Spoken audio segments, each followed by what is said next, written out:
अस्सलाम वालेकुम एवरीवन। आज का हमारा टॉपिक है वो है BMI, बॉडी मास इंडेक्स। ये एक इम्पोर्टेंट टॉपिक है हेल्थ के हवाले से, जिसमें हमने फाइंड आउट करनी है क्या आप अंडरवेट हो या ओबीस पर्सन हो, ठीक है ना। और क्या कौन सी, अगर ओबीस पर्सन हो तो कौन से क्लास में हो, क्लास 1 में हो, क्लास 2 में हो और क्लास 3 में हो, जो कि सीवियर केस है, ठीक है ना। तो बॉडी मास इंडेक्स, इसमें हमने क्या फाइंड आउट करनी है, इसमें हमने फाइंड आउट करना है कि आपकी हाइट और आपके वेट, क्या आपकी हाइट और वेट ये मुताबिकत रखती है, आपका हाइट कितना है उसके साथ आपकी वेट हमने बीएमआई के जरिए रिलेट होनी है, और बीएमआई के जरिए ये फाइंड आउट होगा क्या आपकी हाइट और वेट की मुताबिकत रखती है कि नहीं। तो इसके अपने एक स्पेसिफिक फार्मूला है, बीएमआई के हमारे पास एक फार्मूला है, बीएमआई इज इक्वल टू, आपने अपनी वेट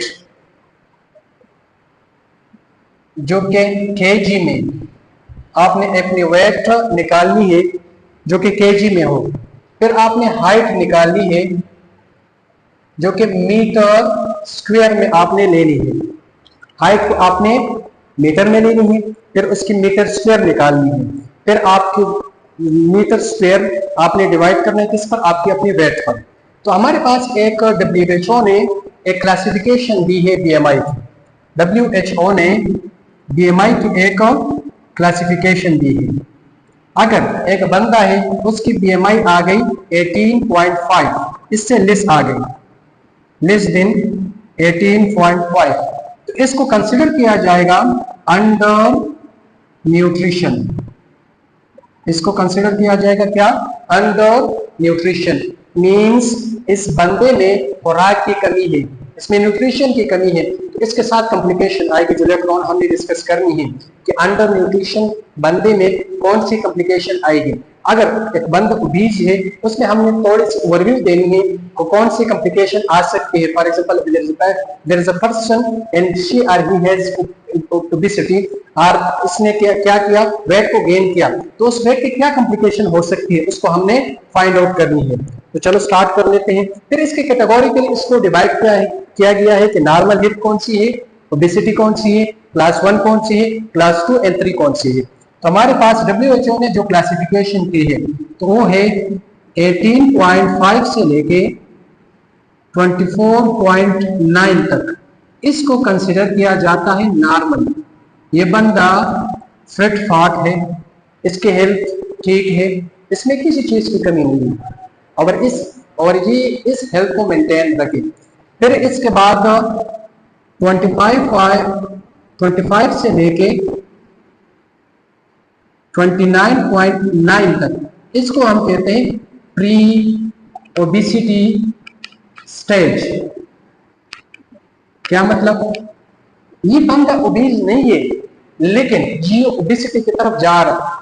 अगर इसने अपने खुराक कंट्रोल नहीं किया, if he or she didn't remove the cholesterol or the fats from his or her meat, so definitely she or he will go into the obesity stage, ठीक है ना।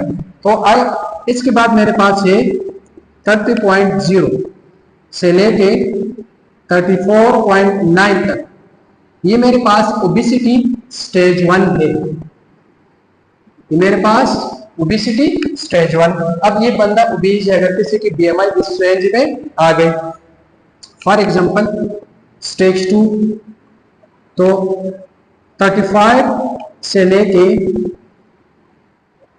39.9 तक, ये मेरे पास स्टेज 2 है। और 40 से अबव, इसको हम कहते हैं स्टेज 3, जो कि एक सीवियर स्टेज है।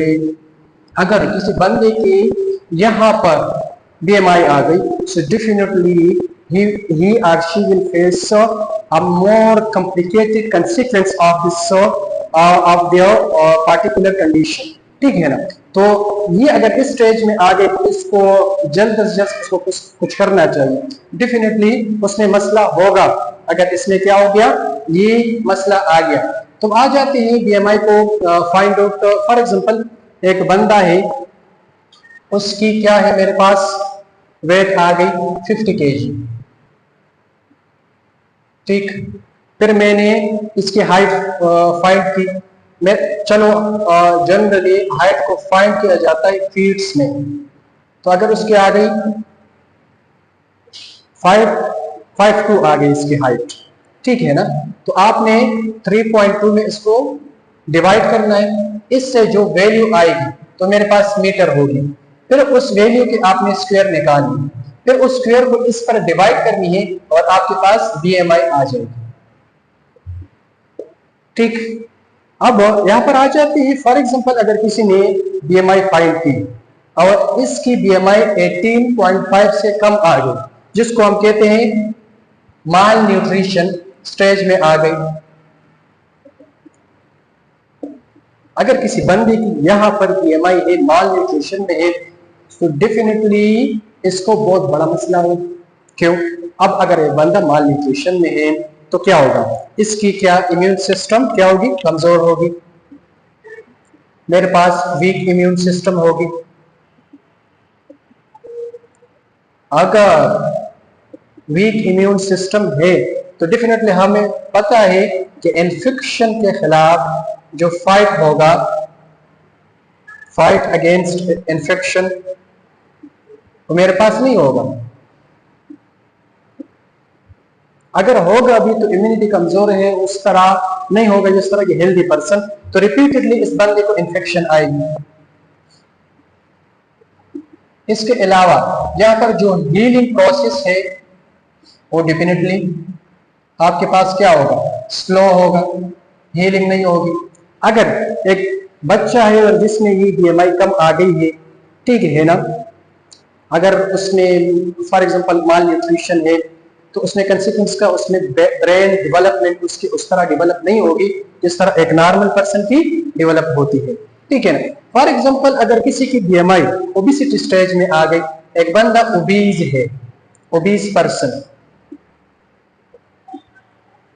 तो मेरे पास यहाँ पर कंसिक्वेंस क्या होंगे, मसला यहाँ पर क्या होगा, तो डेफिनेटली एक तो ओबीज पर्सन में सीरियस प्रॉब्लम्स बहुत प्रोडोमिनेटली होते, सीरियस प्रॉब्लम्स बहुत प्रोडोमिनेटली होते। जितनी भी कार्डियोवास्कुलर बीमारियां हो गई, कार्डियोवास्कुलर डिजीज जिसको हम कहते हैं, ठीक है ना, CVD, इसकी प्रॉब्लम्स को हम कहते हैं CVD, कार्डियोवास्कुलर डिजीज, जिसमें क्या गया कोरोनरी आर्टरी डिजीज, इसके अलावा हाइपरटेंशन, और इस कोरोनरी आर्टरी डिजीज की वजह से जो मेरे पास MI आती है, myocardial infarction, so definitely the person will be affected. इसके अलावा उसकी लंग्स फंक्शन डेफिनेटली भी इफेक्ट होगा, क्योंकि फैट्स है, उसने क्या किया है, जो आपके पास थोरासिक कैविटी में स्पेस है उसको ऑक्युपाई किया है, डेफिनेटली वहां पर भी मसला होगा। इसके अलावा मेरे पास अदर कौन सी कॉम्प्लिकेशन हो सकती है, अब तो एक तो हार्ट के मसले मसाइल बहुत सारे होंगे, इसके अलावा अथेरोमा फॉर्मेशन होगी, यही फैट आगे जाके आर्टरीज में क्या होगा, अकुमुलेट होगी, कोरोनरी आर्टरी स्पेसिफिकली जो हो गई, वहां पर मेरे पास प्लेट फॉर्मेशन होगी और वहां पर मेरे पास कोरोनरी आर्टरीज डेवलप होगी, और जिससे अब मल्टीपल कॉम्प्लिकेशन हो सकती है आगे जाके, ठीक है ना। लंग फंक्शन ये मेरे पास डेफिनेटली एबनॉर्मल होगा।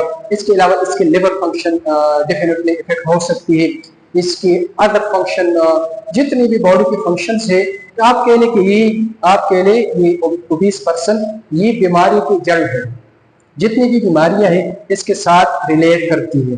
तो जितना भी ओबीस पर्सन है कोशिश कर ले कि अपनी वेट को नॉर्मलाइज कर ले, उसको नॉर्मल हद तक कोशिश कर ले कि उसको कंप्लीट कवर अप करने की कोशिश करें। Thank you.